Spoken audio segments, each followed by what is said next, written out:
He did 7 years, but of course he went in young and strong. You have to remember that for a crime that was more serious than petty theft or blasphemy or forgetting to put a snot rag in your pocket when out of doors on the Sabbath, you were hung. For low crimes such as those just mentioned, and for others like them, you do your 3 or 6 or 9 months in the hole and come out fish belly white, cringing from the wide open spaces, your eyes half blind, your teeth more than likely rocking and rolling in their sockets from your scurvy, your feet crawling with fungus. Jolly old province of Maine, yo-ho-ho and a bottle of rum. Shawshank's solitary wing was nowhere as bad as that, I guess. Things come in 3 major degrees in the human experience, I think. There's good, bad, and terrible. And as you go down into progressive darkness toward terrible, it gets harder and harder to make subdivisions. To get to solitary wing, you were led down 23 steps to a basement level where the only sounds was the drip of water. The only light was supplied by a series of dangling 60-watt bulbs.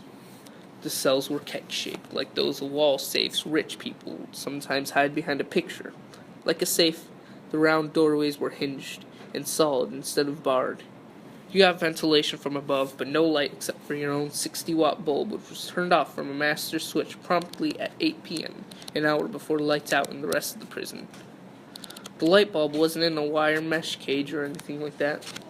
The feeling was that if you wanted to exist down there in the dark, you were welcome to it. Not many did, but after 8, of course, you had no choice. You had a bunk bolted to the wall and a can with no toilet seat. You had 3 ways to spend your time: sitting, shitting, or sleeping. Big choice. 20 days could get to seem like a year. 30 days could seem like 2, and 40 days like 10. Sometimes you could hear rats in the ventilation system. In a situation like that, subdivisions of terrible tend to get lost. If anything at all can be said in favor of solitary, it's just that you get time to think. Andy had 20 days in which to think while he enjoyed his grain and drain, and when he got out, he requested another meeting with the warden. Request denied. Such a meeting, the warden told him, would be counterproductive. That's another of those phrases you have to master before you can go to work in the prisons and corrections held. Patiently, Andy renewed his request and renewed it and renewed it. He had changed, had Andy Dufresne. Suddenly, as the spring of 1963 bloomed around us, there were lines in his face and sprigs of gray showing in his hair. He had lost that little trace of a smile that always seemed to linger around his mouth. His eyes stared out into space more often, and you get to know that when a man stares that way, he is counting up the years served, the months, the weeks, the days. You have a... How do I stop this? Okay. He renewed his request and renewed it. He was patient. He had nothing but time. It got to be summer in Washington. President Kennedy was promising a fresh assault on poverty and on civil rights inequalities, not knowing he had only half a year to live. In Liverpool, a musical group called the Beatles was emerging as a force to become reckoned with within British music, because I guess no one stateside had yet heard of them. The Boston Red Sox, still 4 years away from what New England folks call the miracle of '67, were languishing in the cellar of the American League. All of those things were going on out in the larger world where people walked free. Norton saw him near the end of June, and this conversation I heard about from Andy himself some 7 years later.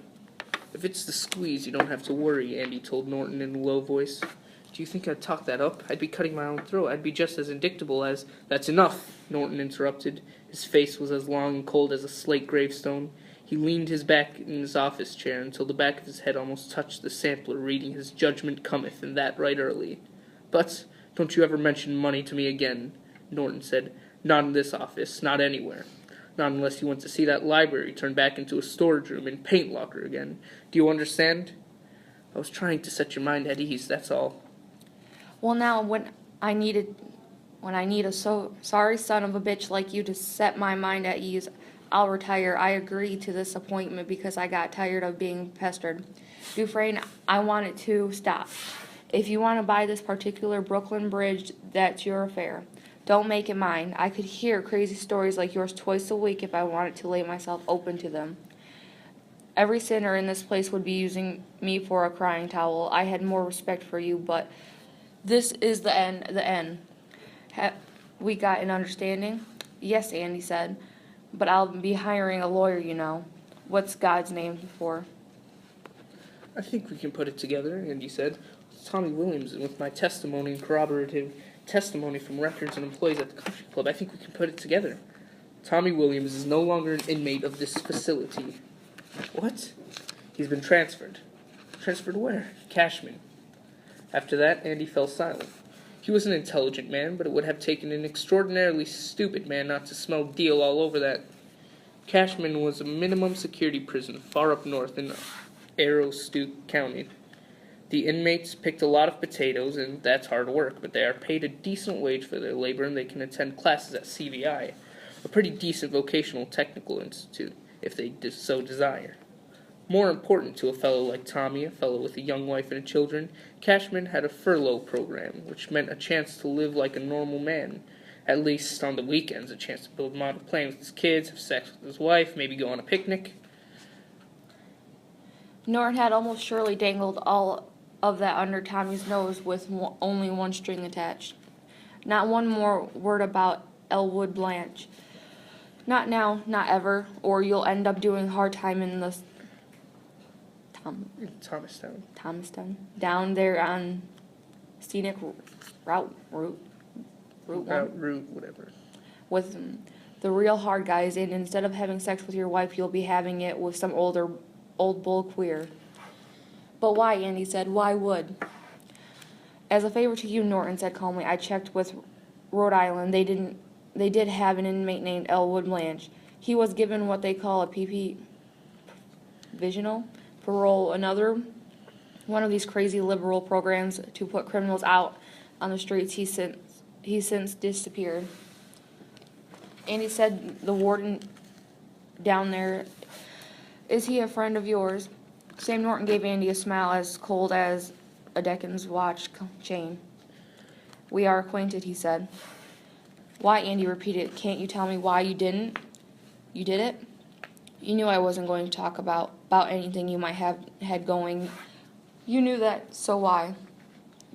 Because people like you make me sick, Norton said deliberately. I like you right where you are, Mr. Dufresne. And as long as I am a warden here at Shawshank, you are going to be right here. You see, you used to think that you were better than anyone else. I have gotten pretty good at seeing that on a man's face. I marked it on yours the first time I walked into the library. It might as well have been written on your forehead in capital letters. That look is gone now, and I like that just fine. It is not just that you are a useful vessel. Never think that. It is simply that men like you need to learn humility. Why, you used to walk around that exercise yard as if it was a living room, and you were at one of those cocktail parties where the hellhound walked around coveting each other's wives and husbands and getting swinishly drunk. But you don't walk around like that anymore. I'll be watching to see if you should start to walk that way again. Over a period of years, I'll be watching you with great pleasure. Now get the hell out of here. Okay, but all the extracurricular activities stop now, Norton. The investment counseling, the scam, the free taxes advice, it all stops. Get H&R Block to tell you how to declare your income. Warden Norton's face first went brick red, and then all the color fell out of it. You're going back into solitary for that. 30 days, bread and water, another black mark. And while you're in, think about this. If anything that's been going on should stop, the library goes. I will make it my personal business to see that it got back to what it was before you came here. And I will make life very hard. Very difficult. You'll do the hardest time